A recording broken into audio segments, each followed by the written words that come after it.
Magandang umaga po sa ating lahat. Ito po ang ating latest weather update ngayong araw ng Biyernes, August 14, 2026. Ngayong araw may binabantayan nga po tayo na low pressure area na nasa labas ng ating area of responsibility. Ito nga po ay malayo sa ating bansa, mahigit 1,900 kilometers sa silangan ng extreme northern Luzon.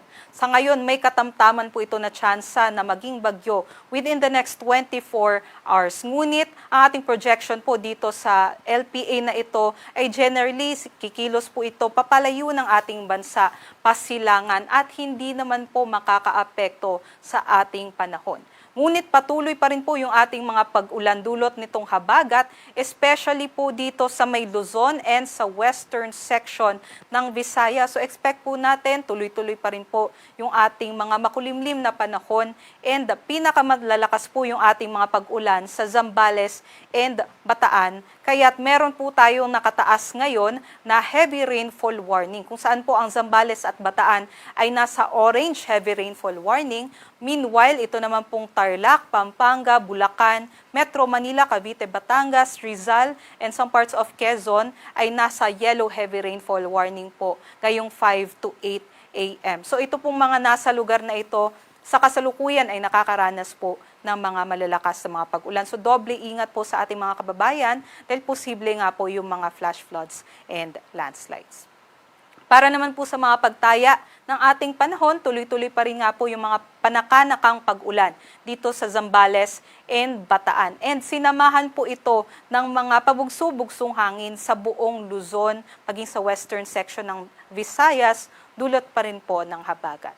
Other parts naman po ng Luzon, maging dito po sa Metro Manila, ay makakaranas ng makulimlim na panahon, mga kalat-kalat na mga pag-ulan, pagkulog at pagkidlat. So medyo matagal-tagal pa nga po tayo na makakapaglaban ng maayos sa labas. And sa atin nga pong pagtaya, dito naman po sa Bicol region, inaasahan naman po natin yung generally fair weather conditions po natin, although may chance po ng mga thunderstorms sa hapon hanggang sa gabi.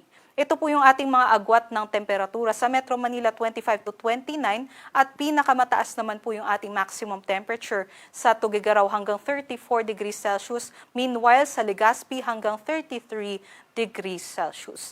Take note na lamang po sa ating mga kababayan dahil nga po sunod-sunod na araw na nga po tayong inuulan, especially dito po sa Luzon area, ay maaaring saturated na po yung ating mga kalupaan o malambot na nga po yung ating mga lupa, especially po doon sa mountainous regions, kagaya na lamang ng Cordillera Administrative Region, dito rin po sa may Bulacan and Rizal, kaya susceptible po o vulnerable po tayo sa mga landslide events. So doble ingat po sa ating mga kababayan and always po kung may mga signs na po tayo na nakikita sa ating mga lupa na maaari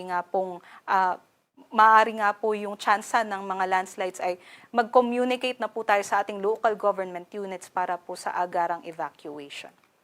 Para naman po dito sa may Palawan and western section ng Visayas ay meron din po tayong mga maulap na panahon, dulot pa rin ng habagat.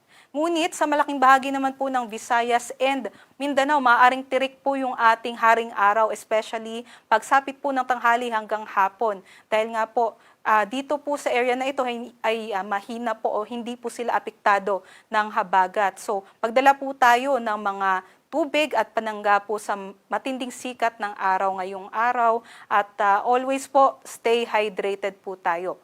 Posible pa rin naman po yung mga thunderstorm activities o mga panandali ang buhos ng ulan. So always din i-check yung ating thunderstorm advisories na ipinapalabas ng ating regional services divisions.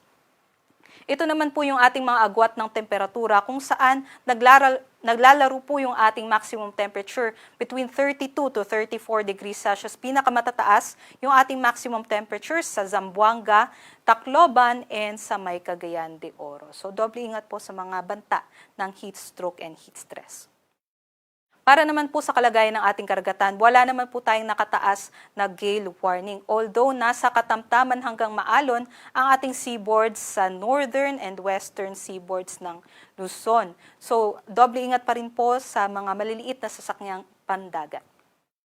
Para naman po sa mga nagtatanong, meron po ba tayong bagong sama ng panahon next week? Base po sa ating tropical cyclone threat potential forecast, maaaring may panibago pong mamuo na low pressure area dito sa may northeastern portion ng ating Philippine Area of Responsibility at maaari nga po itong kumilos, pakanluran at pumasok ng ating area of responsibility. Inaasahan po natin yan between Sunday and early parts of next week. At ito nga pong potential na low pressure area ay maaaring hatakin at palakasin muli ang habagat simula Sunday onwards. Kaya't meron din po tayong itinaas na weather advisory by Sunday kung saan nakikita nga po natin yung rainfall projection ay maaring umabot ng hanggang 100 millimeters of rainfall dito sa Occidental Mindoro, Bataan, Zambales, Pangasinan, Benguet at La Union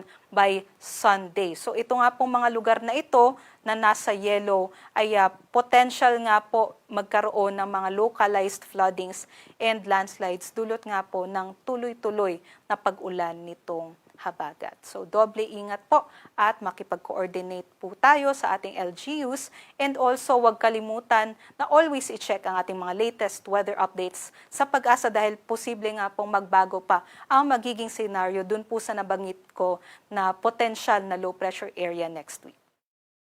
Dito sa Metro Manila, ang araw po ay sisikat mamayang 5:42 a.m. at lulubog naman mamayang 6:20 p.m.